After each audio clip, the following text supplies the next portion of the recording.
Donc nous continuons avec la vidéo, avec les formes, toutes les formes possibles. Donc je vais vous montrer toutes les formes que j'ai déjà commencé. Et là nous avons le I 134, Declaration of Support, Financial Support. So in this video, I'm basically showing you all the form that you have to submit for your sponsor to submit, how to select a good sponsor. So in this video you can see yourself and find out, you can even read yourself. So I'm just making this video it can even be a long video so that it can allow you also to follow all the steps and go through online yourself, and to see what is going on, how to select a sponsor. So it's what I'm talking about in this video. Donc dans cette vidéo je parle à propos de comment sélectionner un bon sponsor, ce qui est demandé pour avoir un sponsor. Donc c'est ça, Declaration of Financial Support, donc la personne qui va vous soutenir financièrement. Donc ça est là, you must be located in the United States to fill form I-134. Donc la personne doit être aux États-Unis pour remplir cette forme en ligne. Ukrainian seeking for uniting for Ukraine may not fill form on their own behalf. Donc ils ne peuvent pas, ça c'est pour les Ukrainiens. Supporter must fill a separate I-34 for each beneficiary they are planning to support. Donc si vous êtes un couple et que votre sponsor doit remplir les formes pour tous les deux personnes, pour vous deux.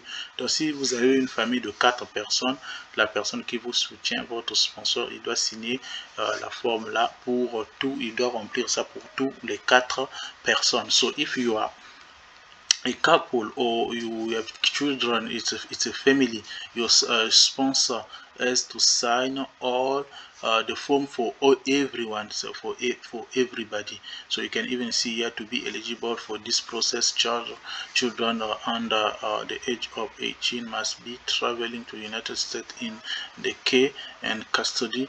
Donc tout cela ce sont les détails. Donc vous pouvez voir même la fiche, c'est là, ça c'est la fiche en ligne. Donc c'est ça, change my non-immigrant status, this represent. Ok, c'est ça, c'est en ligne, donc to sign this you must be located in the United States to sign this. Supporter must fill separately for each beneficiary they are planning to support, including minor children, même les enfants. Donc chacun doit signer ça à sa manière. Donc ça c'est à remplir seulement en ligne. Donc c'est ça.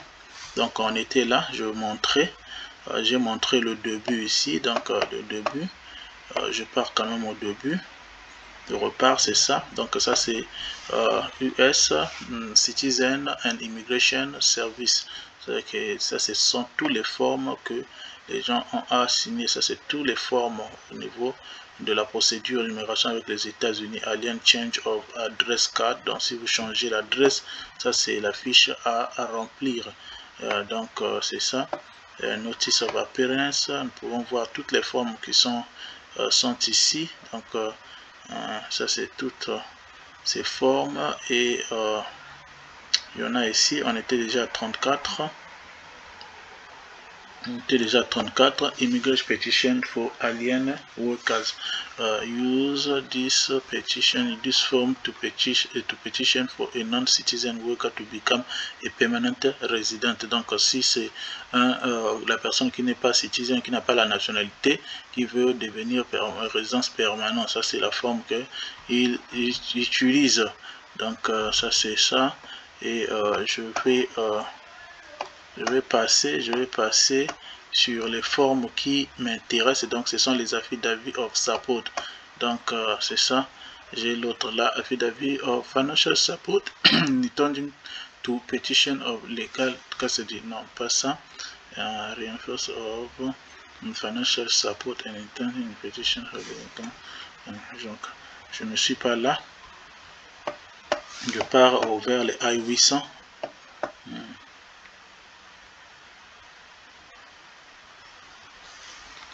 ça, ce sont pour les gens qui sont aux États-Unis. Donc, ceux qui gagnent la DV Lottery qui sont déjà aux États-Unis, donc vous utilisez cette forme.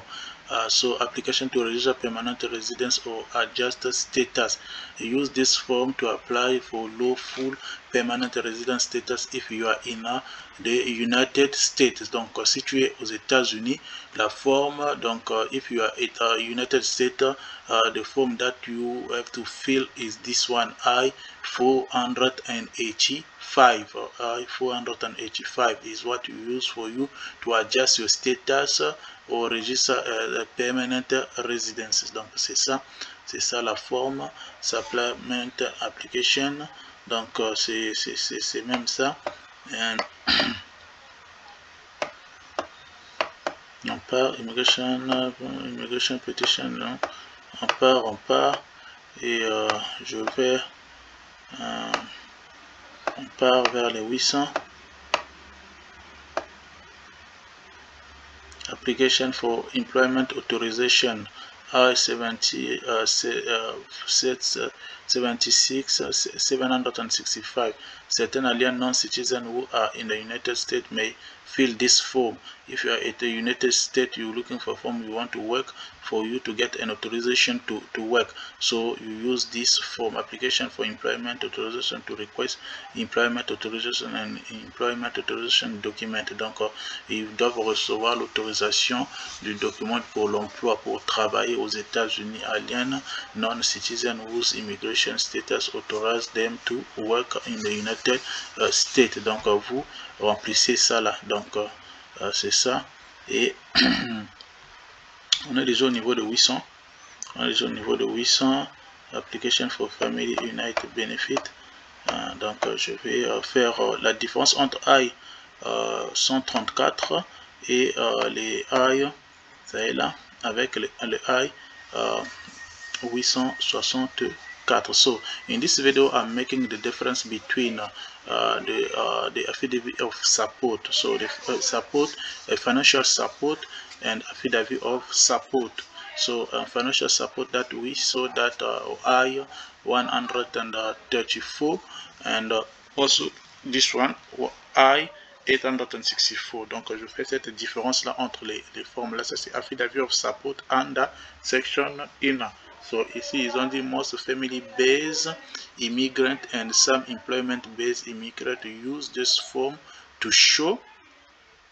Most family based immigrant and some employment based immigrant use this form to show they have adequate mean or financial mean and are not lucky to rely on US government to financial them. Donc ça c'est pour ceux qui sont, vous voyez déjà la catégorie most family based immigrant and some employment based immigrant. Donc ça c'est, ils sont basés sur l'emploi. Donc ce sont les gens qui partent pour travailler.